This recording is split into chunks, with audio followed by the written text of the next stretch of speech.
Vous écoutez la leçon biblique de l'Église de la Science chrétienne indépendante de Plainfield, située à Plainfield, New Jersey, États-Unis d'Amérique.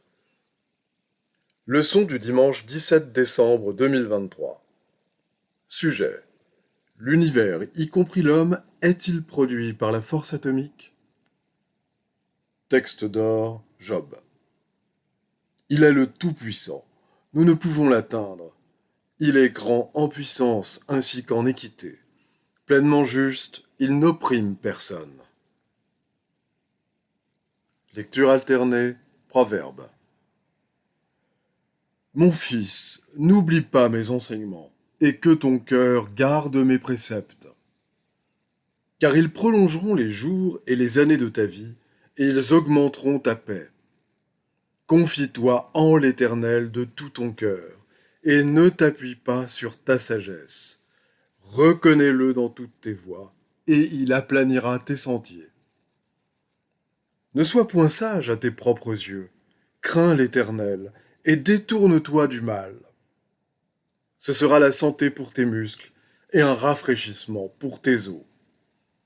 Ne redoute ni une terreur soudaine, ni une attaque de la part des méchants. Car l'Éternel sera ton assurance, et il préservera ton pied de toute embûche. La Bible. C'est par la sagesse que l'Éternel a fondé la terre. C'est par l'intelligence qu'il a affermi les cieux. C'est par sa science que les abîmes se sont ouverts et que les nuages distillent la rosée. Car l'Éternel est un grand Dieu. Il tient dans sa main les profondeurs de la terre, et les sommets des montagnes sont à lui. La mer est à lui, c'est lui qui l'a faite. La terre aussi, ses mains l'ont formée. Venez, prosternons-nous et humilions-nous. Fléchissons le genou devant l'Éternel, notre Créateur. Car il est notre Dieu, et nous sommes le peuple de son pâturage, le troupeau que sa main conduit. On annonça au roi d'Égypte que le peuple avait pris la fuite. Alors le cœur de Pharaon et celui de ses serviteurs furent changés à l'égard du peuple. Moïse répondit au peuple, « Ne craignez rien, restez en place et regardez la délivrance que l'Éternel va vous accorder en ce jour, car les Égyptiens que vous voyez aujourd'hui, vous ne les verrez plus jamais. L'Éternel combattra pour vous, et vous, gardez le silence. » Moïse étendit sa main sur la mer, et l'Éternel refoula la mer. Les enfants d'Israël entrèrent au milieu de la mer, à sec. Les Égyptiens les poursuivirent, et entrèrent après eux, au milieu de la mer. L'Éternel dit à Moïse, « Étends ta main sur la mer, et les eaux reviendront sur les Égyptiens. » Les eaux revinrent et couvrirent les chars, les cavaliers, et toute l'armée de Pharaon. Israël vit la main puissante que l'Éternel avait dirigée contre les Égyptiens. Et le peuple craignit l'Éternel, et il crut en l'Éternel et en Moïse, son serviteur. Moïse fit partir Israël de la mer Rouge. Ils prirent la direction du désert de Shur. Et après 3 journées de marche dans le désert, ils ne trouvèrent point d'eau. Ils arrivèrent à Mara, mais ils ne purent pas boire l'eau de Mara parce qu'elle était amère. Le peuple murmura contre Moïse en disant, « Que boirons-nous » Moïse cria à l'Éternel, et l'Éternel lui indiqua un bois qu'il jeta dans l'eau. Et l'eau devint douce.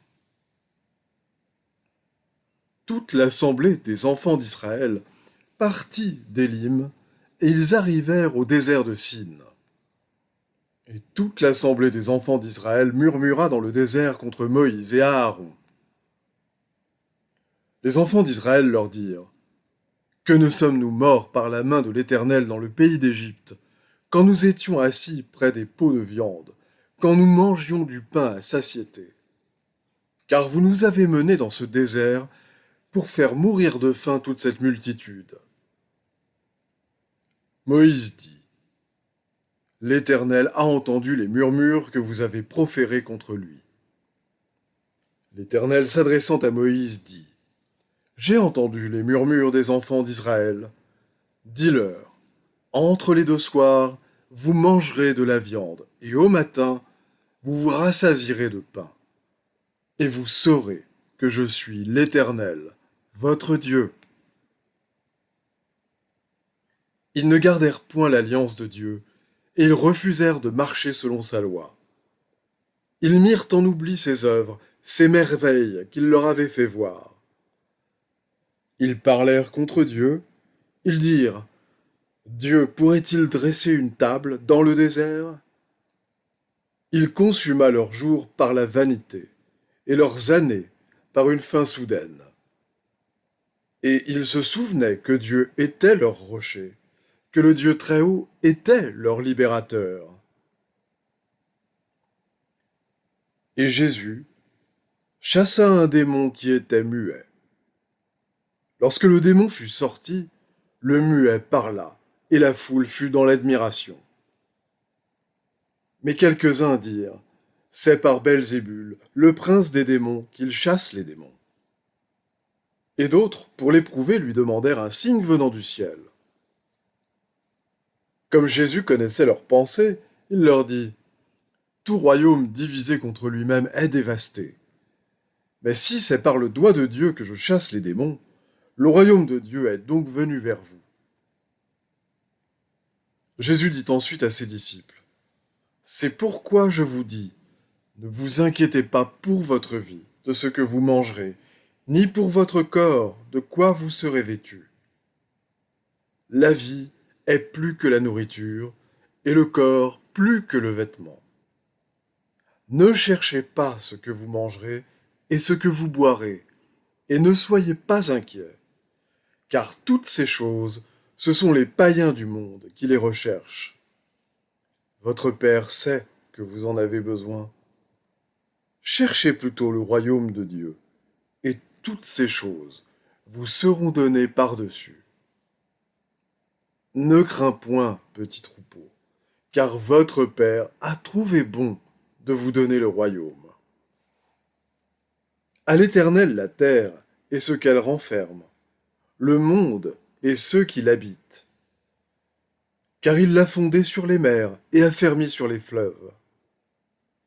Car voici celui qui a formé les montagnes et créé le vent, et qui fait connaître à l'homme ses pensées, celui qui change l'aurore en ténèbres et qui marche sur les hauteurs de la terre. Son nom est l'Éternel, le Dieu des armées.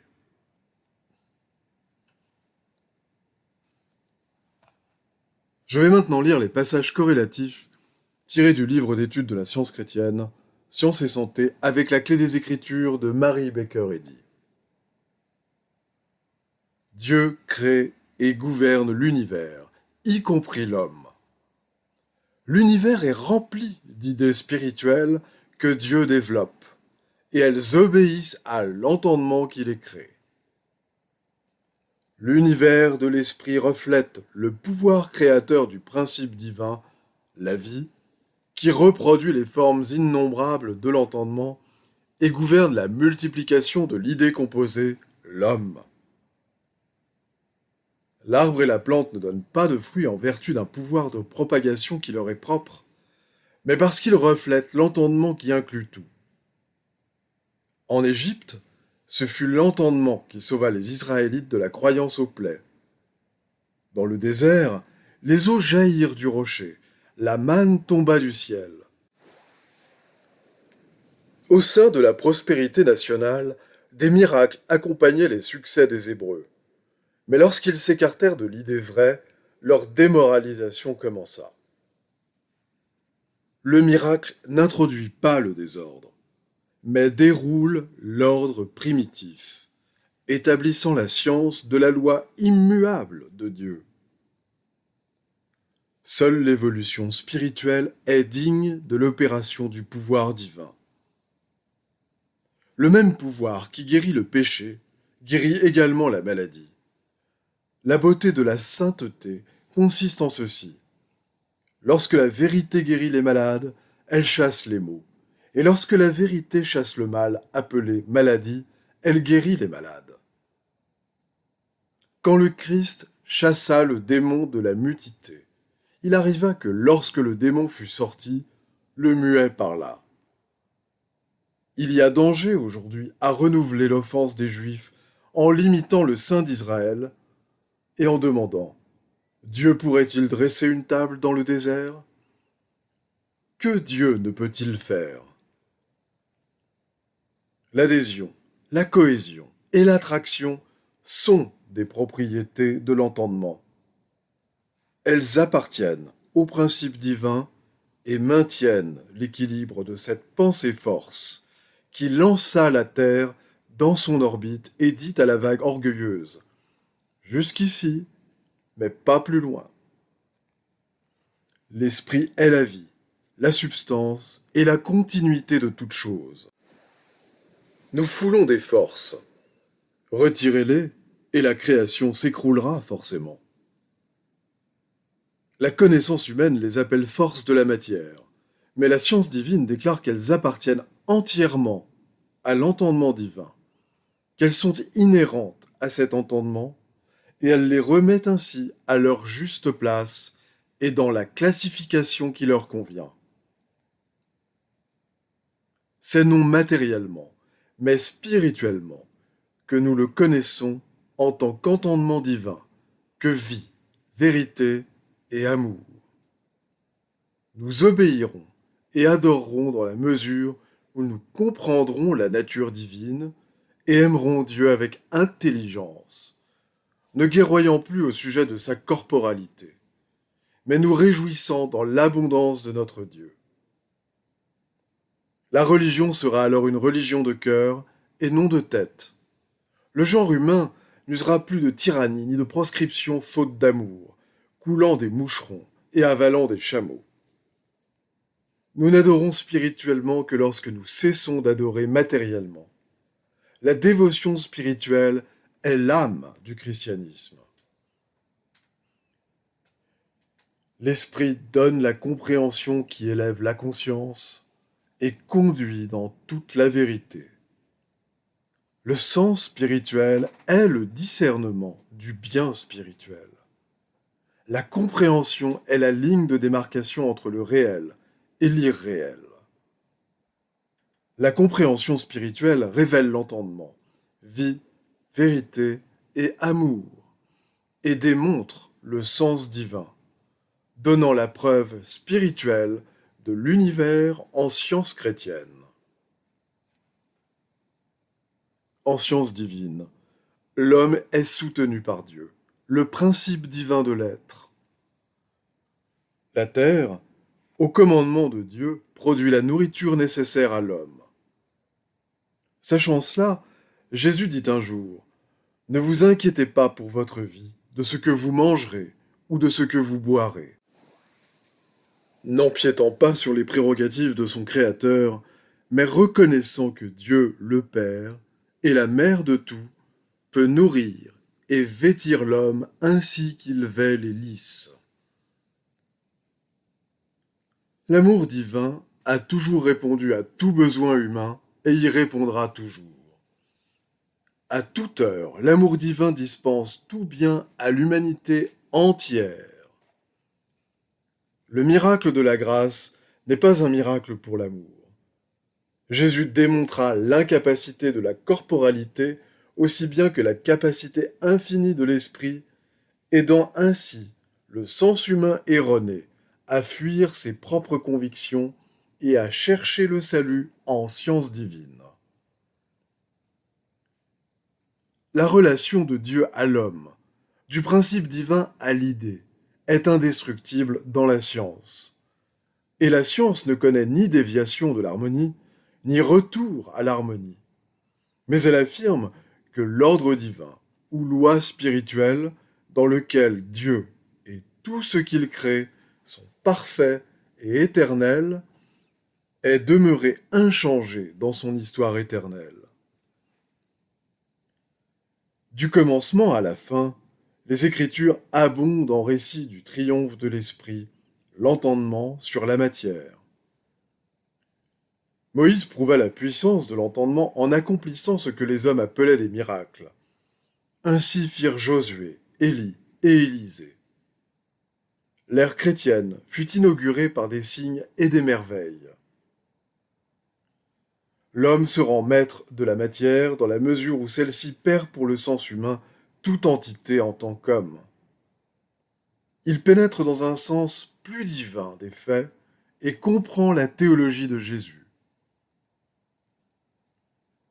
Moïse amena un peuple à adorer Dieu en tant qu'esprit, non en tant que matière, et il mit en lumière les sublimes capacités humaines de l'être conférées par l'entendement immortel.